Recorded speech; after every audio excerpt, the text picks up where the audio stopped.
Attempt 342 to explain to the churches why they are losing attendance. Have you noticed that whenever there's a crisis, people who have nothing to do with the church, don't believe in the church, don't believe in the Bible, all of a sudden, miraculously, they're experts in religion and the church. They know exactly what the church should do. First, let's just get this out of the way. No, that is not me without a beard. Secondly, I could go into depth here, but the reality is this is not a complicated thing. You got called out for not following the words that you preach. And you think that you can invalidate that criticism by suggesting that these people are not believers. But here's the thing. The Christian message is not a secret. It has been preached for centuries, and you guys are the ones who have informed these people what your core values are. Many of the people that you're discounting here are former members. Some of them were members for years. Some of them spent their entire lives in the church before they became disillusioned.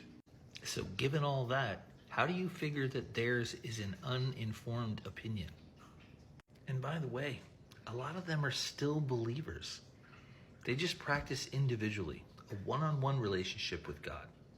But if they become disillusioned and walk out your doors, because they can no longer in good faith, yes, pun intended, associate themselves with a bunch of people who do not practice what they so constantly preach, you think they are now invalid. Do you think that when they leave, they lose all that knowledge? They leave it behind?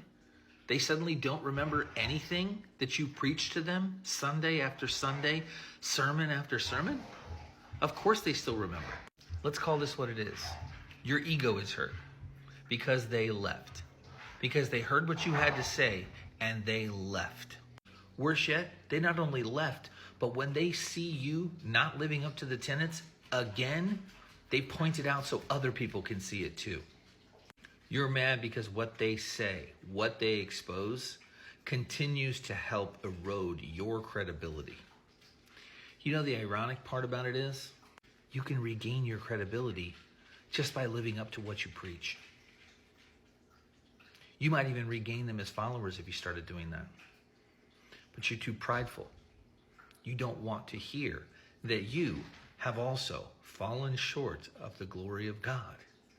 You just want to hear you're a Christian, you're doing your best, and therefore you are above reproach. That's pride. Pretty sure you know that that's a sin too. Why not try an alternative? Why not listen to them? What's the worst that can happen? A non-believer can remind you that you've fallen short and that you need to shore it up. A non-believer can remind you to be a better servant of God. A non-believer can help you better walk with Christ because they just simply reminded you that you're a failing human being and that you might have fallen short. Because if a non-believer can see it, I'd like to think that a Christian can see it way easier. Unless, of course, that pride's getting in the way. If it is, Matthew 18:4. Key to heaven.